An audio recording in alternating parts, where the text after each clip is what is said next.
Now that we have a set of questions in the question bank, we can go about choosing where the quiz will appear in our course by adding the quiz assignment tool. I'm in the correct place in my table of contents, and I am in the English literature section in which I am working. I then scroll down to add an assignment, and I see the add activity or resource, and then you'll notice that there is a quiz assignment tool right here. I select that, and that will open up this interface where I can do the settings but not add questions right out of the gate. So let's take a quick look at some of these options. The name should match whatever your file naming structure and course naming structure is, obviously. So I'll put that in right here, and clearly this is the title that will appear on the course page. Now I'm going to come over and I'm actually going to add some information about it so that at a glance the students will know which of these Great Expectations quiz it is. So I've added a quick descriptor, and just because I want it to look a little better, I will go ahead and make that bold.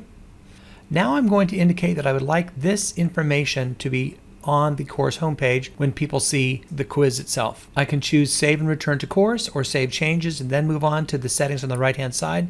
But let's find out how to get in and out of this section real quickly. So I hit Save and Return to Course. This takes me back to my topic page. I scroll down to where I'm doing the addition of this element, and I see Great Expectations Quiz 1 of 3, and then I have this information bold-faced there so the students know exactly where they are.